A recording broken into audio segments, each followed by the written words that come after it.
Good evening, everyone. Welcome to xLights Gems presentation on an introduction to xLights layouts. This session will be recorded, can be found with previous presentations on the xLights Gems YouTube channel. Please keep your microphone muted, your video off for the duration of the presentation. And with that, I'll turn it over to Daryl. Go ahead.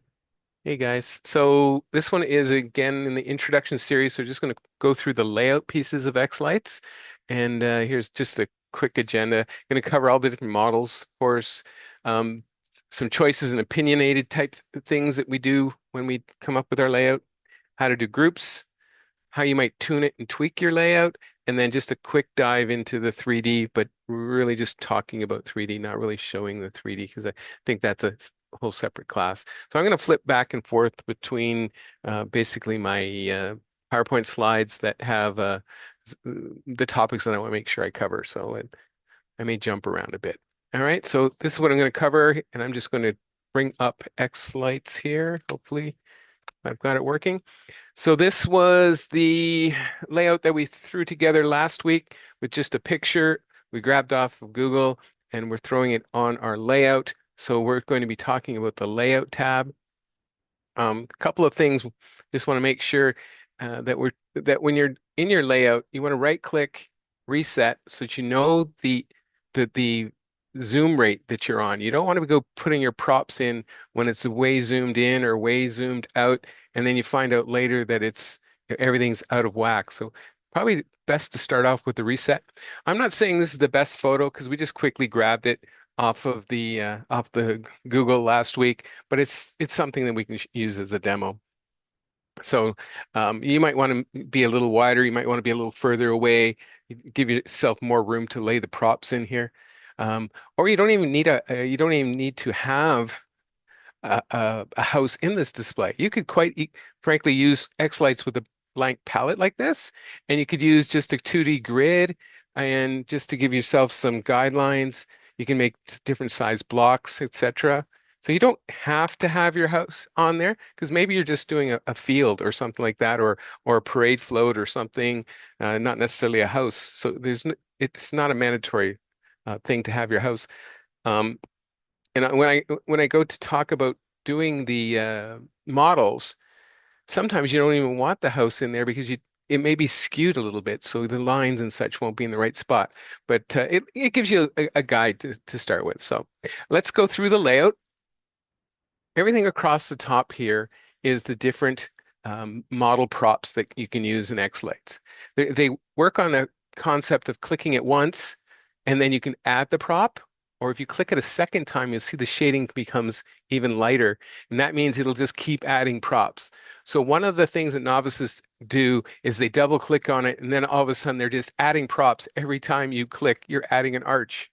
And you can't figure out what you've done, and that's because you've double clicked this. All right. So be sure to only click it once. I'm just going to quickly delete these. And yes. So we're going to click an arch. And once you click on a prop, you click once to start, and then you drag your mouse across, and you can add an arch. All right. Now, if you want to move it, click on the arch itself and slide it down into place. It's that simple. Now, there's some properties here, handles on here. The green and the blue, they represent the start and the end of the prop.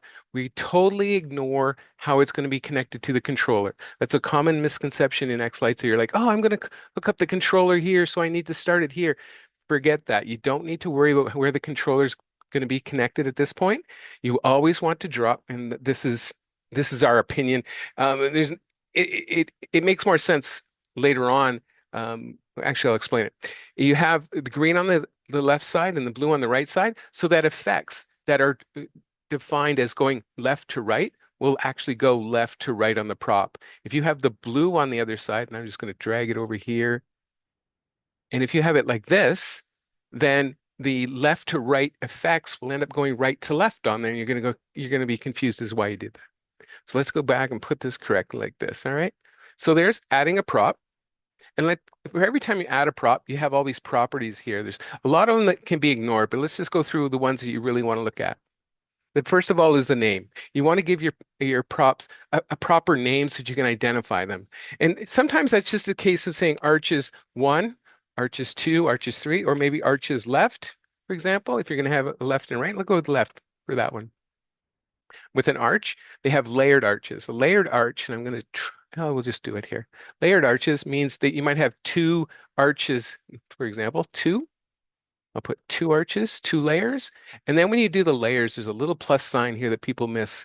And then you can say, I want there's 50 pixels on the inside and 50 pixels on the outside. So that's what's considered a layered arch, all right? Zigzag layers. That is if the pixels go to the one side and then come back on the other. And I'll explain that more in a second. And lights per node, that's strictly for graphical or for display purposes only in xLights. It's sometimes you have pixel strips and there's three little LEDs in there, but they operate as one. So you could change this to three and it'll look more dense. Just it gives you a different feel in xLights. It doesn't make a difference other than visual in here. The degrees. I found out today you can only do 180 degrees for an arch. Anything more than that, and it doesn't work. But you can go as low as 45. So if you have a half arc, I guess that'd be quarter of an arch, you can put in 45, but primarily you're going to be 180. That's pretty normal. Tilt is when you front to back tilt an arch. I don't think I've ever seen anybody use that. This is where it's going to be connected to a controller. We're going to ignore that part for now because it's really not important for setting up the layout. That's later on when you're actually talking about controllers and connections. So we'll just skip right over that. Shadow model, again, that's for when you have special circumstances to hook up to a controller. So we're going to ignore that. There's description. The only part I can find that this is used for is on the visualizer, which is under the controllers tab. I haven't found any other place where this code is used. I thought for sure it showed up somewhere else, but you can put any little notes in there if you want. So there's your description. The only other piece that I want to show you here is under appearance, and you go scroll down. So if you want to, you can increase this pixel size if you need to, but primarily you're just going to leave it at 2. Another thing here is tag color. This is again strictly for the UI, just strictly for within xLights. And it's a way for you to color coordinate different props. And I'll quickly show you where that shows up. It shows up in a sequencer, and that'll be next week's class. But just to create a short sequence, you see it's a little orange tag shows up there. That way you can get a visual cue as to what your props are. Maybe all your arches are going to be orange, all your matrices are going to be purple, etc. So that's an optional thing. It's called a tag. So that is an arch. So I'll just show you that. If you have one arch, you can always right click and I shall show this. You could lock it, means you can't move it around and accidentally move the stuff. So it's locked. You'll notice it's red now in these things, so it shows it's locked. I'm going to unlock it, bring it back. Other choices here are the node layout. Node layout is how xLight sees it. It doesn't really see it as an arch. It sees it as two lines of pixels, two rows of pixels. So you can quickly see how it looks in an arch. And we'll compare that with the different models so you can see what they look like. Other option here is a wiring view. And it shows you how you might wire it. Remember, we did a zigzag, so that means it was coming over from the one side. Oops. And then zigging and zagging back on the other side. All right, so that's pretty common. Remember, it says it's reverse view, so it's a wiring view. It's from the back side of the prop. There is an option here that would switch it over to the front view if you needed to. So it's always, these things are hiding in the right click menu. So I'm just right clicking to get that. And let's go back to here. So we had the lock. We have the node layout, which is how xLight sees the pixels. The wiring view is how you might look at it. And the other options here that we don't encourage you to use is flip horizontal and flip vertical. These two specific options here are if you want the pixels to actually be, say, pointing back to the house. So think of a parade float where this arch was pointing to the other side of the street. Then that would be a case where you might flip it horizontal or vertical, so it's pointing the other side of the parade float. Very unusual to use that option. So you might say, well, how can I switch it around? It's always done through the starting location. Don't right click, don't do the flip horizontal, don't flip vertical. It's very unusual to have to choose those two, okay? So that's the arch. And while we're here, I'm going to show you the preview. It's always set to default for now, but you can create other previews where you would hide things. And the reason I bring that up is because I want to show you that that is one of the options here under preview. So you can actually use different previews. I'm going to touch on that a little later on. All right, so there's the arches. The thing about the arches, one more piece, is you could have, um, I thought we had multiple arches here, but I'm maybe not. Okay, I thought we did. What am I missing? Maybe not. Okay, Think okay. only when they're not layered. Yeah, is that what it is? They're gone now? Yeah, now Yeah, number. number of arches. Okay, so yeah, thank you. I'll uncheck that. So number of arches. This is sort of a carryover from historic ways of doing arches. We don't usually see this too often anymore, but I'm going to go and say there's three arches, and it's going to put three arches together. Um, we don't usually see people use this very often anymore because it limits you a little bit in how it's mapped from a sequence. It also limits you on how you connect it to a controller, and it's a little trickier to sequence. So it's probably best just to go back to the way we had it before and just use three separate arches. And it's so simple to do now that you might as well just do three separate arches. So if I'm clicked on there. You could do it under copy and paste would be Control V. So Control C is your typical Windows keys, right? Control C and Control V, and you get them like that.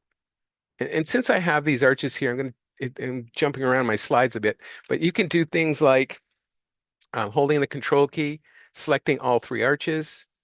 And then under that fabulous right click menu, there's lots of different choices. You can say, I want to align the bottoms.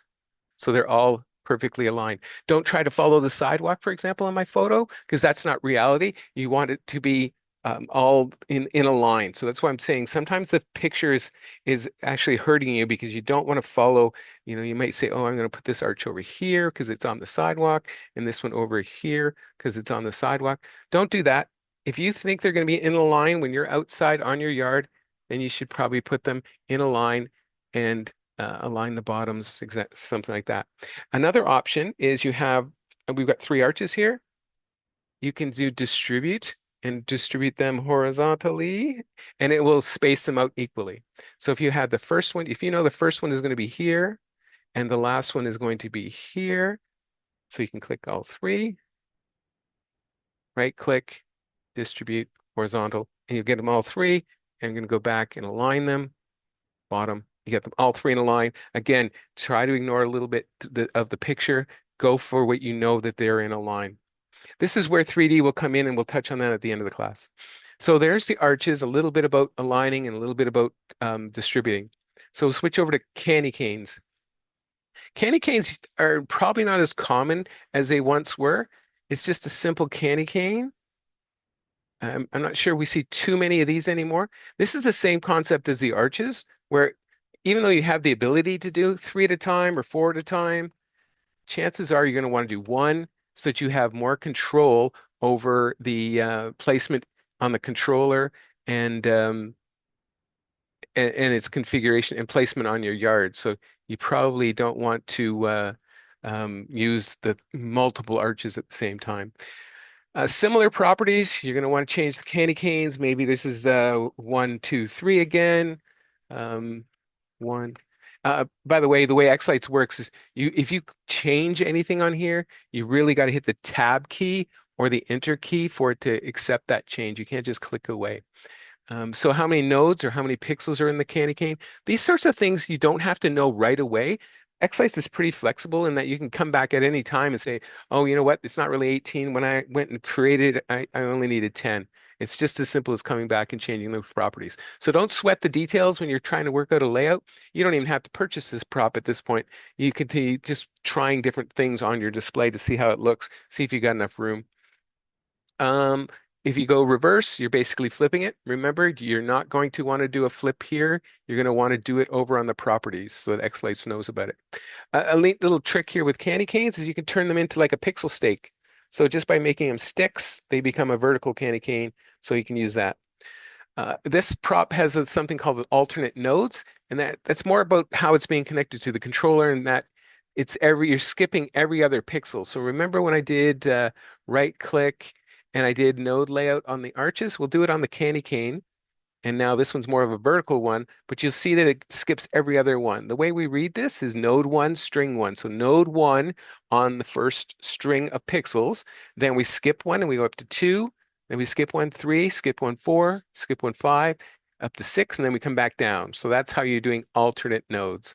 So there's an option there. That'll be more later on when you're looking at the hardware, or maybe you've purchased the prop and you haven't pushed the pixels yet. You want to go and put it onto your layout and see what are the options that you can use. Again, on this one, you have the option here of determining where you're going to plug it in at the bottom or the top. So you want to look at doing that. And this one, we talked about that. A lot of the properties are all the same, so you don't have to uh, worry about things like that. I don't think there's anything else different on that that I wanted to talk about. Nope. So that's candy cane, pretty basic. Again, you're not going to see too many of these native models anymore. A lot of stuff is done later on down in our pick list, so we'll cover those later. Channel blocks is really simple. It's meant for more of like a DMX prop, so we won't cover too much about that. It's literally just reserving a bunch of channels for something else.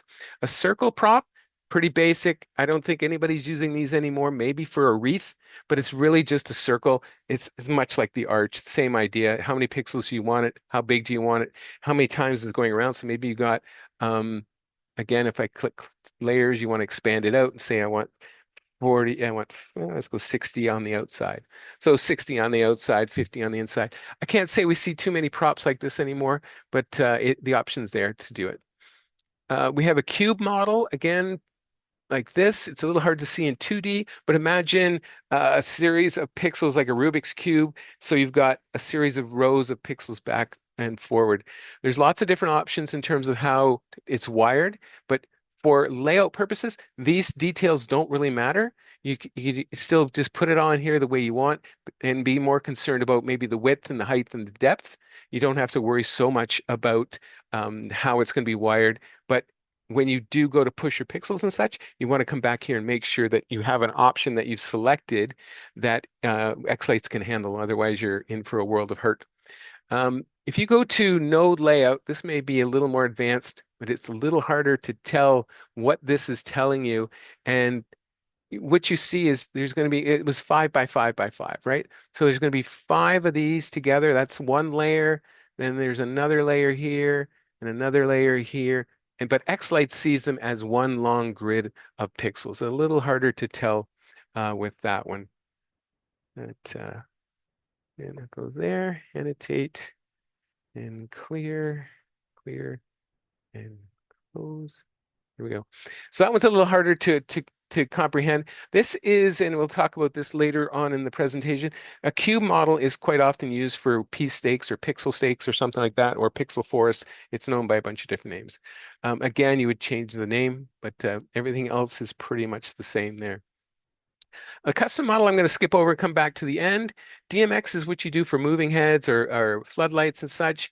And I'm just going to skip over that one because it's, well, you have the different choices, right? So you have a floodlight, pretty basic. You have a name, how many channels, red, green, and blue, and you set up based on the manual you have for the floodlight. All right, that's the thing there. Quite often we see for a floodlight, you would come down here under appearance, string properties, no appearance. I was going to say change the pixel size, but we do that in a different way, so ignore that comment. Icicles, this is a pretty, and I'm just clicking and dragging to make them here. This is a pretty flexible prop in terms of how you can define it. So first of all, you got your name. So you could say icicles top roof or whatever. You can define how many pixels are in each drop pattern. So you see there's 3, then there's 4, then there's 5, then there's 4, and then it repeats over and over again. So that's how it's defined as a drop pattern. If I want to just make it simple, it's 3, 4, 3, 4, 3, 4, example like that. So I can keep on going. The other choices are the same. How many ports? We really don't have to worry about that at this point. It's just on your layout. We're not really talking about controllers. There's nothing else different on there. I do want to go and show you the node layout on this one. And you can see here, it's 3, then 4, then 3, then 4. So you can see it's going node 1, so pixel 1, 2, 3, 4, 5, 6, 7, 8, 9, 10. So there's your choices there. There's an option here with alternate nodes, if you remember from the candy cane. I'm going to go back in here, node layout, and it's going to skip every one. So it's 1, skips it, 2, comes back and does 3, 4, skips it, comes back 5, 6, skips and comes back to 7. So you have those options. If you have pixels, a prop that uses icicles and you're worried about how you're going to push the pixels in, just come into the layout and make sure that you can define it in xLights the way you want to push it. Don't go just making up your own willy-nilly display or your pixel pattern and then realize that xLights can't natively support it or easily support it. Same thing here with the I mentioned before, tag color. I might make my icicles, bright yellow, whatever. And you have that. Same rules here, green, blue, green on the left, blue on the right. Don't go swinging around like this if you need to. There should be no reason to do that. You always define where it's going to be connected. If you're going to connect it over on this side, you would switch the location here. You don't move the pixels around and say, oh, the green is where I want to connect the data. Don't worry about that. Draw it on your screen, green on the left, blue on the right. So when you do an effect that goes from left to right, xLights will know what to do. All right, that's a common theme. In images, pretty much these are used for AC props, and I'll show an example here. AC props might have basically an on-off function. So image, I'm going to say Santa, and I'm going to choose an image, and I click here, and I choose my image, Santa. There we go. I got a blow mold Santa, and where should I place him? I make him stick on the roof. Why not, eh? So I have a blow mold Santa. And when he's off, I want him to be 40% bright. So you can't see him. And description, everything else is the same. Now, the way the images really works is just like a single pixel. So maybe you stuck a pixel inside of him. And let me just show you how that works because I think it's kind of cool. And just ignore me as I create my Santa. Click this over here. So I have Santa on here. I'm going to stick an on effect. Again, next week is the sequencer tab, but I'm just going to show you here. So he's on right now and he's off there. And I'm going to make him not so bright and turn up the cycles a bit so you can see that he flashes. So you have you can simulate a blow mold and how he might glow on your roof based on what effect is showing on him. So it's just the image effect. All right. I'm just going to delete that so he's not distracting. Go back to the layout. So that's the image model. Another common one here is the matrix. It's really just a grid of pixels that you can define in any ways, different widths and heights. So that's what I'm trying to say. So matrix, I'm going to say this is, I'm going to put garage matrix here. Be sure and hit the tab key. I'm going to put them over here. I'm going to stretch it out. Remember, don't flip it. Don't do anything unusual here. You could just use it like this. You don't have to define it specifically until you're looking at a controller, but ideally you're defining it, and this can be kind of tricky. It uses some math that I'm going to get wrong. Normally it would be one port, but and then you'd say how many pixels are on my garage matrix. I'm going to say it's 1,000, and I'm going to say there's 40 by 25 is what I have there. So let's go and show what I showed you earlier, node layout. And you can see, and I'm not worried about the start position right now. That's a choice here, but just to show you how I've got it defined, it's going 1, 2, 3, 4, 5 across, and then it's coming back. You see the numbers are increasing. So I'm zigzagging back and forth just to show you there's so many different possible combinations here. This is what's called a horizontal matrix. So it's going back and forth horizontally. And then you can similarly, you can flip them around and go close this. It's tricky in Zoom here. You can, if you're going to be wiring it up and down. So again, if you're just putting on your layout just to get a sense of what you're doing, don't worry about the details at this point. But before you go and push pixels, you're going to want to make sure that you have the properties set up the way that xLights can easily support it. That involves, where you're going to plug it in, etc. You're going to look at the definitions here. Don't zigzag, and means don't go back and forth. It's pretty unusual, but use that node layout and the wiring view probably more so the node layout than the wiring view. I think the wiring view is just a little too confusing. But you can go to the node layout and then tweak it. But when you're initial designing your show, there's no reason why you have to fret over the details. You can get it on your display, get an idea of what it's like looking at it to tweak it. Then you can decide, oh, I really should have that matrix bigger or smaller or wider or shorter or whatever. So you can go at it from that angle there. All right, so that everything else, the properties are pretty much the same.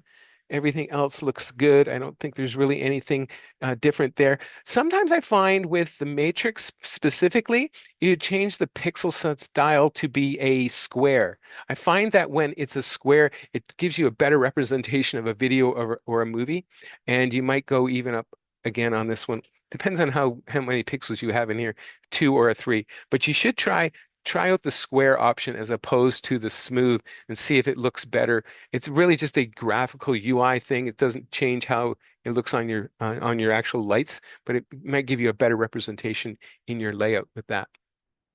So now we'll go back to these are all in alphabetical order, by the way. So probably should have jumped around into more important ones, but I'm going to skip over the polyline because we're going to start with a single line. This is one of the ones that you're going to use primarily for most of your stuff. It's going to be a single line of pixels. Again, green and blue start is always is preferred to be on the bottom and going to the top. So that way, when you have an effect that goes from bottom to top, it will actually go from bottom to top on the lights. If you draw it the wrong way, and I have to click on this one more time. If you draw it this way and you say do an effect that goes from bottom to top, it's going to be reversed. So you're going to have it backwards on this and you're going to, why is it backwards? Well, it's because you drew it the wrong way. You have to grab your anchors and move them into the right position. So there you go. So remember, green on the bottom, blue on the top. Single line, that doesn't make much sense. I'm going to say that is my, I don't know, railing. No, what do you call that? Post? Fourth post. And when you're making names, oh, and see, I did that mistake myself. Got to be sure and tab and hit the tab key to accept it. You want to name them similarly. Don't like uppercase, lowercase,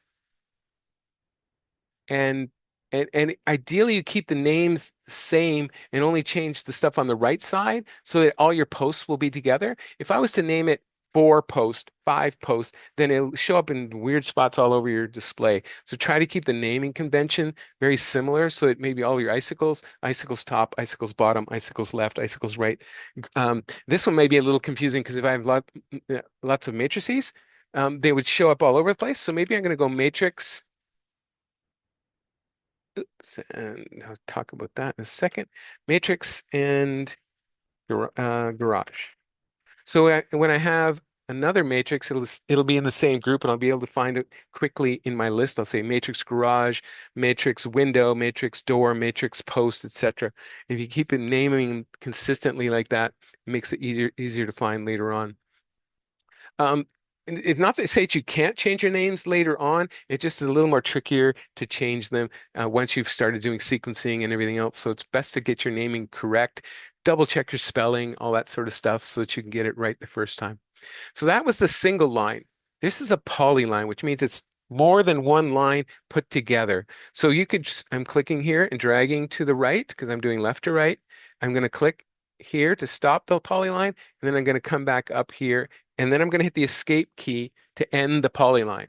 So that instead of drawing it as 2 single lines, it's drawn as one prop, one polyline. And again, let's change the name so it makes sense. And that might be a roof line, roof edge, something like that. All right. And with a polyline, you have the number of nodes. It says it's 50.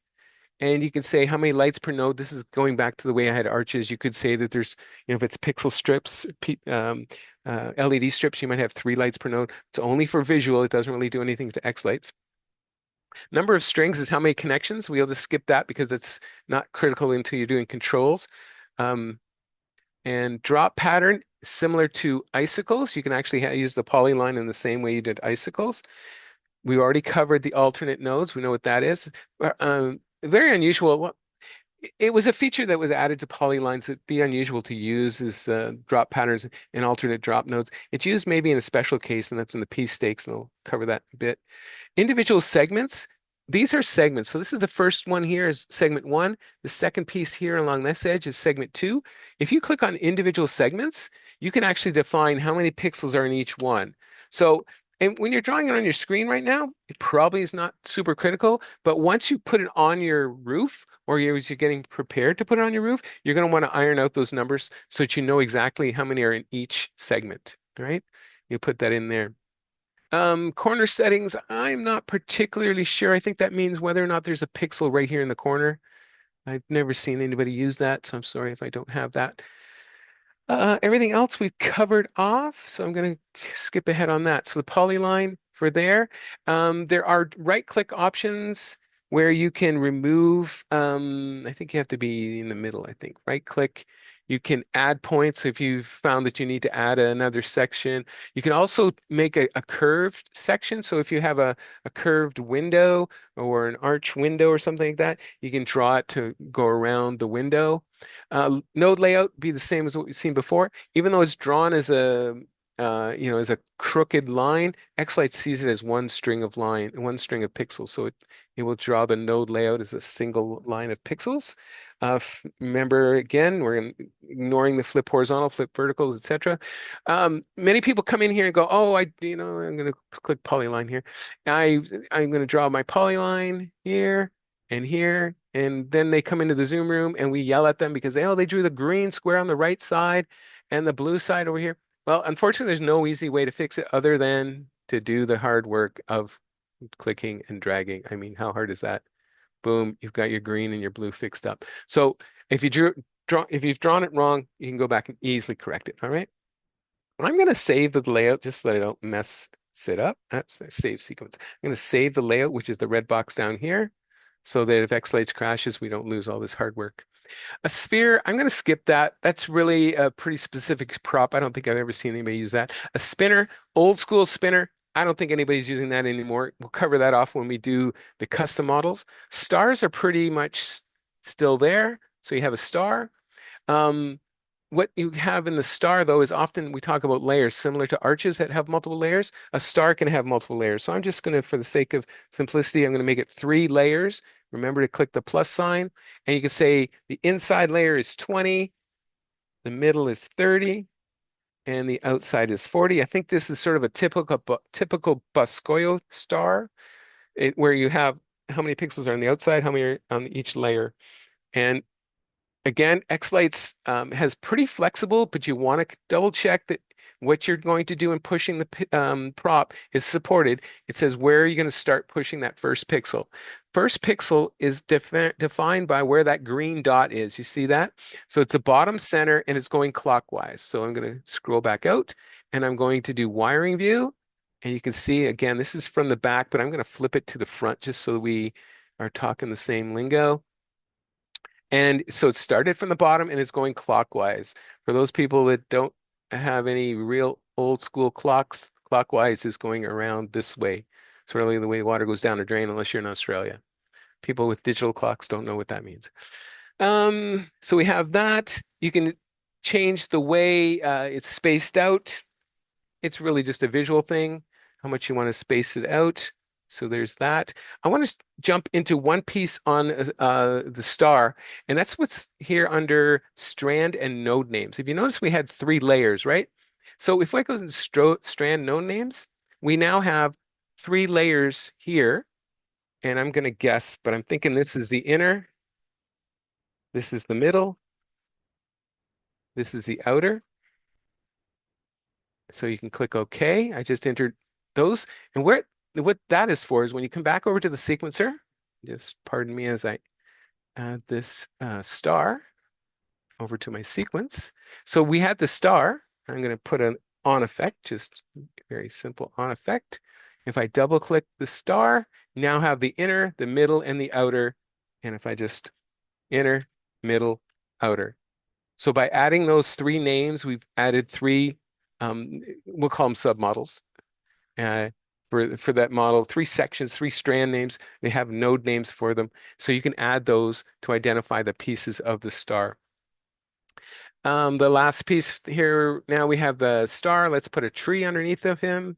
Oops, I didn't drag and drop, so I just grab that anchor, slide it down, move it over. There we go. Um, Basic stuff here. You're going to want to give it a name, make a tree. You have a couple of options here round. There's flat. You see that a bit when people put make a tree against a barn or your house if you don't have the room to go out. And ribbon, which is really similar to a flat. It's just the way it's done. I think that's more of an LOR type of tree. Don't see that too often. Um, how many degrees around the tree? Often we'll see 180, 220, 240, whatever you'd like to try with that. And click on that. And rotation, just leave that at 3. It's a visual cue. It's how much it's got this little minor rotation here. One thing about xLights is you really can't do a lot with a tree in terms of if you put it in your yard twisted some way, you really want to make sure that xLights can support it. Make sure that you know what you're doing when you physically put it out on your yard so that xLights can support it. Spinning around your tree or wiring it really funky is really not good. It's really troublesome. This is how fat and skinny the bottom to top is. So if you made it 4, you get a little narrower, a little tighter at the top. Alternating nodes is if you're going up and down. Remember, I showed you in the candy cane. It's if you're skipping every other pixel going up and down. So we've done that. Zigzag is if you're making all your connections at the bottom or the top. Very common on, I think it's a Home Depot tree that's out that does it that way. Strand direction. Normally people have pixels on strips or something and they're going vertically, although you have the option to go horizontally. Pretty rare to find that. Strings, again, this is going back to the controller, how many connections to the controller. For the sake of making it easy, you could say, I'm only going to use one port. How many total pixels are on it? And how many ups and downs? And then we're going to say there's 25 ups and downs. So right there, these numbers can all be changed as you design it and tweak your display, but if you want to get something that sort of represents what you're planning on doing. If I go back to the node layout, again, reinterpreting the node layout. Remember, we said there was 25 strands. So that means there's 25 rows or 25 columns, sorry, 25 columns across, but it's going up 40 because 40 times 25 is 1,000. So you see it's going up for 40, coming back down for the next 40, going back up, coming back down because that is your zigzag. If you don't have zigzag, they would all start at the bottom. Those sorts of things you can tweak as you better understand how you're going to hook it up to a controller. But for the purposes of putting on the layout, that's easy. That's simple enough. You can just do it that way. The only real settings you have here for the controller are hooking it up to the bottom left. You see the little green dot again? You can move it over here to the bottom right. You can move it up to the top left or top right. You can't really go anywhere in between. So be sure and design your physical prop accordingly. Make sure it can support that sort of thing. Okay. We don't need that. Everything else there is the same. We're all good there. And one last native model here is just a simple box, which is normally used for a frame, a window frame, could be used for a door frame if we zeroed out the bottom part. Let's move that over to a window here just to see that. Remember that it's not super critical that it matches your picture. I'm just going to hold my mouse wheel down so I can pan it over. You want to get it relatively close. Let's go like there. And the window frame, I'm going to touch on this a little bit later under tweaks and preferences, but the window frame is pretty rigid in its definition. So I'm going to say window frame, and this looks like I'm going to be window frame 4, so I'm going to say 4. How many lights are on the top? You can be close for now. Say it's 10. How many are on each side of the left and right? So let's say there's 25 on each side, and on the bottom, there's another 10. If you're doing something where you've got not this pattern where maybe there's one extra pixel on the left versus the right, then this probably is not the right model for you. And we'll cover that later. You might use a polyline or a bunch of single lines or something like that. But if you want to follow this structure, this is the way to do it. If you know you're going to be very consistent on the left and right sides. It's debatable about where that corner pixel is. Again, I would resort back to the node layout and say, okay, there's 25 is there. Make sure that node 1 starts where you expect it to be, and that is the lower left corner. If it's up here where this is, then you're in trouble. So look at the wiring diagram, look at the node layout, figure out what xLights supports. Again, there's the green dot there. You can see it. You can tell it which direction clockwise. And if you're setting out your new display, if this is your intro to xLights, it's probably a new display. Once you've chosen a direction clockwise, make all your windows the same. Make them all clockwise so that they'll all be operating the same. It's going to make your sequencing a lot easier. Same goes with the location of the starting of the first pixel. If they're going to be in the bottom left, make them all on the bottom left. Don't switch them around. You'll find out the hard way that one window will act funny and you'll wonder why, and it's be like because you didn't do it the same way. Remember on here, I have a window. I'm going to do Control C, Control V. Remember that I think on a Mac it'd be a Control V or a Command C and a Command V, I believe it is. And it's put in window frame 2 because it just knows how to number it. So I'm going to put that over here. Control C, Control V. There's window frame 3, and then 3 is good enough, so I'm not going to bother with any more. But don't worry about lining it up to your picture. Do what I showed you earlier. Control click each of these window frames. You know that they're all parallel, so why not make them all parallel? And why not make them all the same size? Because chances are those are all exact same size, right? So you can say match size. So now you know that they're all exactly the same. It may not be perfectly lined up with your image, but you know that when you're out there on your house, that your windows are all the exact same size. So don't worry about that. Okay. So those are the basic native ones. This custom model is very flexible. This is where you can define how the pixels are in a prop that you may have purchased, you may have printed, you may have cut out of Coro, you may have cut out with plywood, etc. You can totally define it. So if I went and maybe I 3D printed a star, I can say star.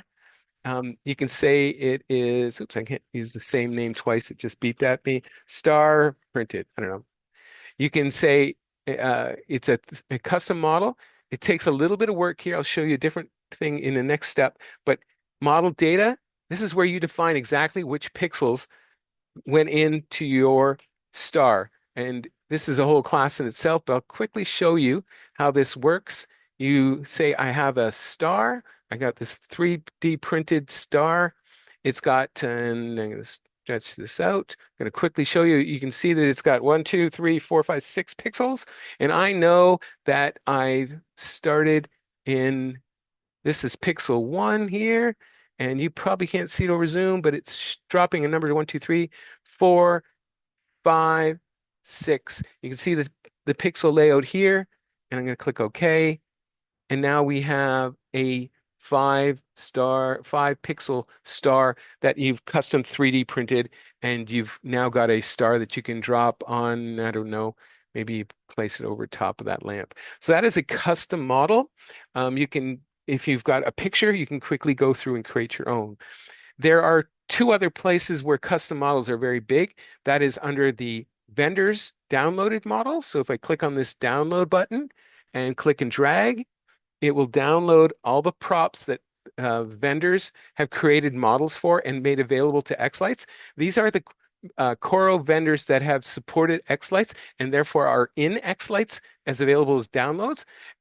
If you purchase stuff from other vendors that are not listed here, there's a reason they're not listed here, and that's because they haven't supported xLights. Not to say that they can't be used, they're just not made easily available. So I'm just going to quickly show you how to pull in one of these. I'm just going to grab a snowflake and good enough one of these, and you insert the model, and it pulls in exactly what we just did on the custom model, but these are ones that match the Coro vendors pixel layouts and such, but you'll notice these exact same details. It's just all they've done. They've done all the hard work for you in putting all the numbering in there. Couple of things we'd want to look at here, and it's really a more advanced class. I'm not sure if I'm going to find anything here, but you might find that the vendor has put in submodels, which are sections of the model that could be used for sequencing. We'll probably touch on that a little more next week. And yeah, we have strand node names. We've covered that. I think that's all you would need for for the vendor downloads. Everything else is the exact same way, Control C, Control V to cut and paste, etc. Other option here is what happens if you don't find the model in the downloads. You might find it on Facebook, you might find it from a friend, you might find it from the vendor's website. It just hasn't been in xLights, and they will provide you what's called an X model, and you can do an import. So I'm going to click on the import and click and drag, and I'm going to find the model that they provided for me. And it's just another way of doing, say no. It's just another way of grabbing that same X model that we saw on xLights, but now they've provided it to you maybe from their website, or maybe you've asked for it on Facebook and somebody else has done all the hard work of giving you all the numbers. So the train is going to the right. We know it should go to the left. I am not going to go here and flip it. Do not do that. Submodels, you want to look over here. You want to go to the model data, click on the triple dots. You want to right click here. You want to horizontal flip. There we go. And click OK. And now your train's going to the left. Do not flip it using this right click option. Feel free to change the name if you need to, but that's basically what you're going to want to do for a importing of a model. All right, so those are covering off everything up there. This add object is only for 3D, so we're not going to worry about that in this session. And I think I've covered off that. So I'm just going to go back to my notes. Native models, consistent naming, aliases. I didn't cover off aliases, but aliases are just a secondary name that you might put on a prop. So for instance, this is the Boscoyo chromaflake 24-inch prong, whatever. I might create an alias, and I want to say that is really just a snowflake. All right. So that way, if there's another prop called snowflake, it'll map to that. It'll say, yep, I know that. That's really just a snowflake. So we can do that. Horizontals and verticals. Just quickly on that topic, if I am drawing a single line, for example, and I drag it left to right, notice that if I move it just perfectly, there we go, it turns red when it's perfectly horizontal. Again, don't try and map it to your house because it may be crooked, but you want perfectly horizontal. And the reason you do that is because when xLights is rendering its lights, it's going to hit all that line all at the exact same time. It's not going to be lighting up half of it as it reaches, if you were to draw it like this, and the lights were coming down, it would hit this part of the lights before it hits that part of the light. So little minor details can really just take your show to the next level. Copying and pasting, I've done that. Alignment, I showed you how to do that. Align to the top, align to the bottom. Start position, the green dot showed you that. Flipping, turning, sizing, I think we've covered all of that. So I'm going to go ahead. Custom versus native models. I think we've pretty much covered that. The custom models are this one and this one. Everything else is native. I don't want to get into the weeds here, but a custom model takes a little longer to render, i.e. to get the results out, and can provide you different effects, results. So just if you can use a custom model, it's preferred, but there's not too many custom models out anymore, because of the props have become so creative that it's kind of hard. Vendor models, we've covered that. We covered off importing models, so I think we're good there. Okay, so choices and opinions, single line versus polyline. So when I come back here, I drew this as a polyline, so two separate lines. This is where we can get into debates about should you use a polyline or should I, and I'm just going to drag this off just up here, just put them up out of the way, or could I or should I draw it as a single line and then draw another single line. And this is where it becomes very, it's much an opinion. Matter of fact, that might even be wrong. I'd probably want to do the green square up here and the blue square down there. Remember, it doesn't matter how it's connected to the controller or to the other pixels. Left to right is always left to right. The pluses and minuses, I mean, this polyline here is only one prop on the left. This is going to be two props that you're going to probably put into a group anyway. This prop gives you two choices to hook up to the controller, so it might be easier than having this. You might want to treat this one as a horizontal. This is a vertical, so it's up for debate. You can't go wrong with either way. I mentioned this as well with the windows. They can be done as the window frame. You could draw that. or you could draw it as a polyline. I'll just quickly whip that out here. So again, dragging from the left to the right, click, up, click, up, click, down, hit the escape. So obviously make it neater, but you can draw that window frame as a polyline. Can't really see the difference. I think it renders exactly the same, and maybe a little different in terms of submodeling it, but either way is fine. Probably don't want to do as 4 single lines unless you really mess something up, just because then you would have 4 separate props over here as opposed to 1 frame or 1 polyline. So I probably would recommend that you either choose the window or the poly. Star versus custom model. This can be done as a custom model. You'll see that often with, say, Buscoyo, where they provide the custom model, which does the exact same thing as this native model. But if you can do it in a native model, it's better supported by xLights. You get a better end result in how you can sequence it. So if you're given a choice, grab the native model over a custom model. I covered this 1 4 arch versus 4 arches. If you had 4 arches, it makes it a little trickier to wire it up and figure out how you're going to hook it up to a controller. Give yourself flexibility by having 4 separate arches, and we'll create them in a group, and I'll show that in a second. Pixel stakes. I mentioned that when I did the cubes. There's many different ways to do pixel stakes. You can use cubes. Single, I showed you the drop patterns. The polylines showed you drop patterns. Canes, I showed you how to do sticks. Icicles can be done as drop patterns as well. Each one has its own nuance about how it renders. So there's no wrong or right answer there. You might even look at your vendor sequences to see how they did it and decide on going whichever way they've done it, because chances are the way they sequence it will work best on your display. Time is running quick, so I am going to boogie on through here. Groups. We've created a bunch of props here. Now you want to create them all into groups. So I'm going to just go real quick here and shift click. I've chosen these 4 arches. I'm going to right click. I'm going to put them into a group. Create group from selection. I'm going to suggest calling them something, maybe prefix it with the word group. I've seen other people go GRP. That way, all your groups are very easy to find. So group arches. So now you have, for sequencing later on next week, you can place all your effects on a group as opposed to placing all the effects on each individual arch, maybe messing things up.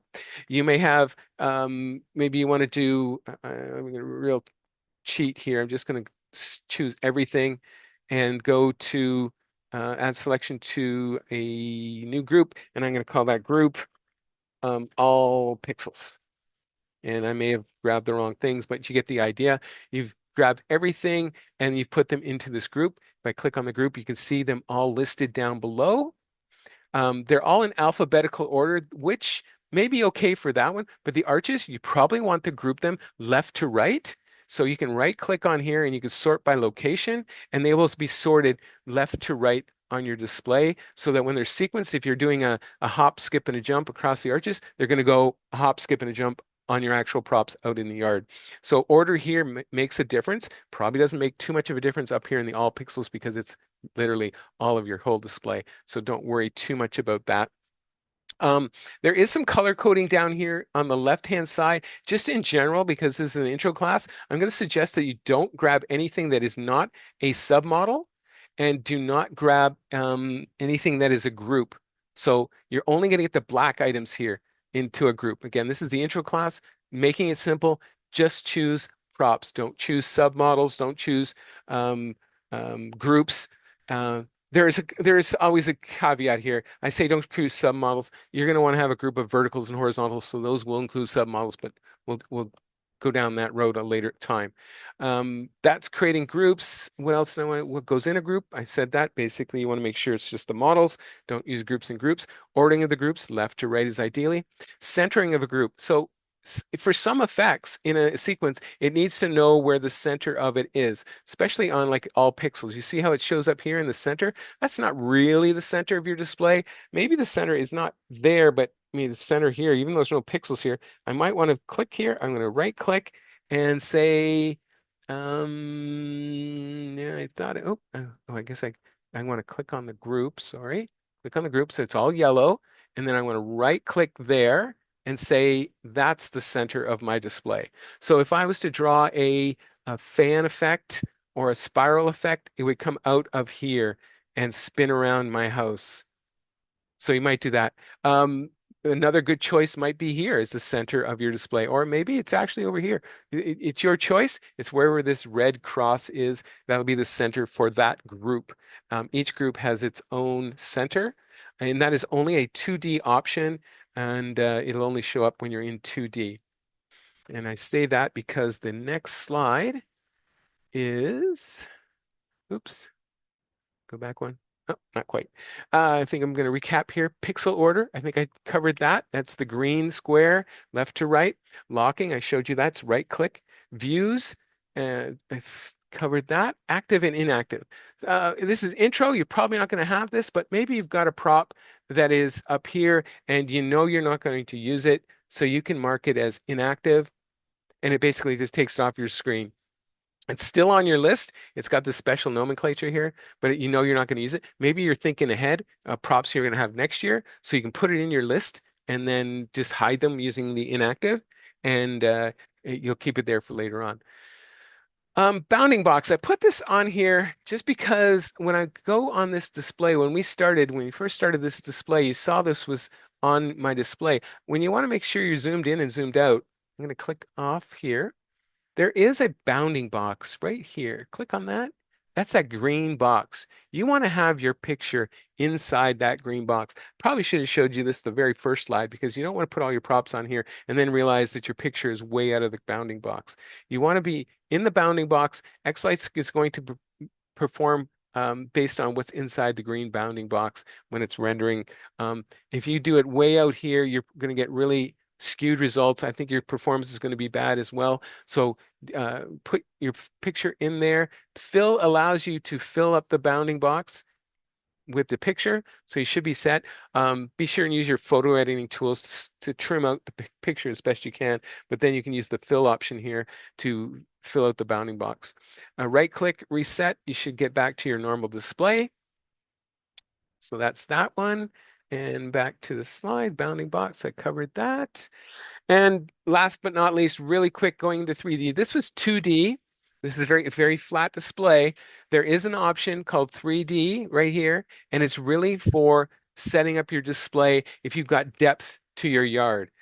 Just showing you that as an option to set up. There's no real loss of effort by doing your work in 2D first of all, get things straight. It's actually easier to understand and maneuver in 2D, and everything you've done can be transferred into 3D. It's really just flipping this back and forth.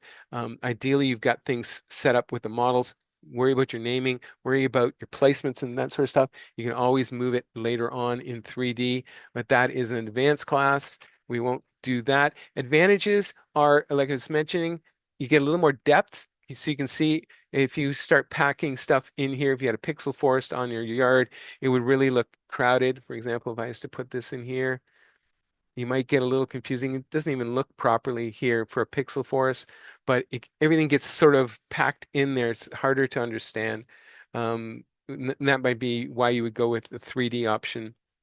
But 3D also has the challenges of how the sequences are rendered, and that is how are they displayed on your pixels, because it's going to still want to look at it from this view that you're seeing here when you're creating your sequences. So start off with 2D. No need to go to 3D right off the bat.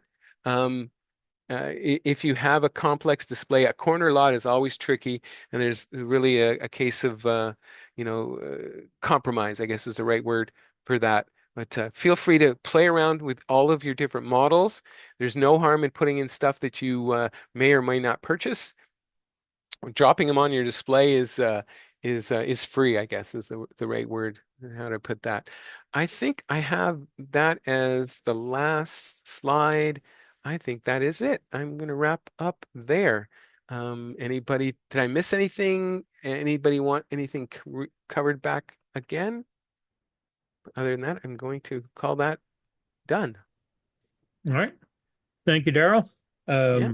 Just to let you know, these class events are listed in the official xLights support group under the events tab to find the future ones. But with that, I'm going to stop the recording and we'll return to our regular class. If anybody has any questions, go ahead and raise your hand under reactions. Thanks again, Daryl.